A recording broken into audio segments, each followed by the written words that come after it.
కారం రంగు రుచితో ఉంటుంది. ఆచి మిరపపొడి అదరగొట్టే కారం రంగు రుచి. ఇవాళ సిట్ విచారణకి హాజరు కాబోతున్నారు మాజీ డిప్యూటీ సీఎం నారాయణస్వామి. వైసీపీ హయాంలో ఆయన ఎక్సైజ్ మంత్రిగా వ్యవహరించారు. ఈ రోజు 10 గంటలకు సిట్ విచారణకు హాజరు కావాలని మాజీ మంత్రి నారాయణస్వామికి నోటీసులు అందాయి. నారాయణస్వామి బ్యాంక్ ఖాతాలోకి మిథున్ రెడ్డి కుటుంబానికి చెందిన పిఎల్ఆర్ సంస్థ నుంచి నగదు బదిలీ అయింది. ఈ మనీ ట్రాన్స్ఫర్ తో పాటు లిక్కర్ పాలసీ రూపకల్పన సహా పలు అంశాల్లో నారాయణస్వామిని ప్రశ్నించబోతోంది సిట్. తమ హయాంలో మద్యం స్కామ్ జరగలేదంటున్నారు నారాయణస్వామి. కూటమి ప్రభుత్వం కావాలనే టార్గెట్ చేస్తోందని ఆయన ఆరోపించారు. విచారణకు వెళతా ఏమడుగుతారో చూస్తా అన్నారు నారాయణస్వామి.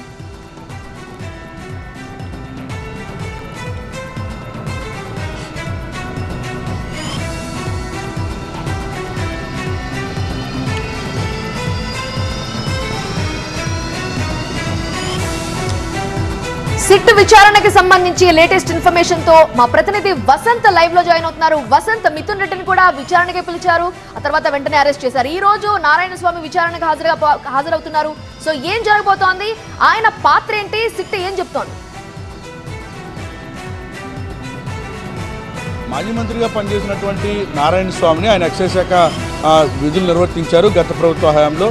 గత 5 ఏళ్ల పాటు ఆయన మాజీ మంత్రిగా ఎక్సైజ్ శాఖ మంత్రిగా ఉన్నారు, ఉప ముఖ్యమంత్రిగా పనిచేశారు.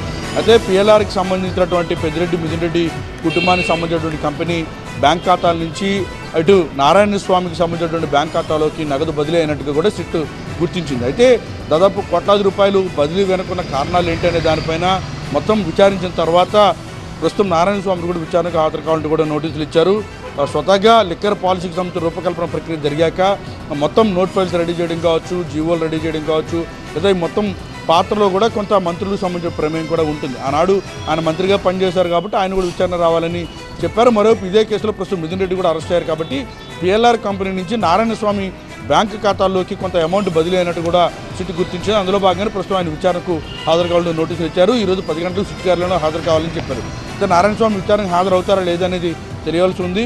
ప్రస్తుతం సిట్ అధికారులు అయితే సమాచారం ఇచ్చారు, నోటీసులు కూడా అందించారు. ఇంకా రెండోది, ఈ కేసులో ప్రస్తుతం ఇప్పటికే మిథున్ రెడ్డి అరెస్ట్ అయ్యారు. A4గా ఉన్నారు. ఆయన ప్రస్తుతం రాజమండ్రి సెంట్రల్ జైలుకి ఆయన తరలించారు. ప్రస్తుతం ఆయన రిమాండ్ ఖైదీగా రాజమండ్రి సెంట్రల్ జైల్లో ఉన్నారు. ఈరోజు సిట్ అధికారులు ఆయనకు సంబంధించి కస్టడీ పిటిషన్ కూడా ఏసీబీ కోర్టులో దాఖలు చేయబోతున్నారు.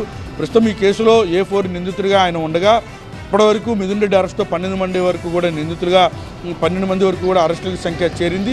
ఈరోజు 5 రోజుల పాటు కస్టడీకి ఇవ్వాలని కూడా సిట్ కోరబోతోంది. లిక్కర్ స్కామ్కి సంబంధించిన మొత్తం పాలసీ రూపకల్పన నుంచి ఇంప్లిమెంట్ అయ్యే వరకు కూడా మొత్తం తెర వెనుక నడిపించిన మిథున్ రెడ్డి.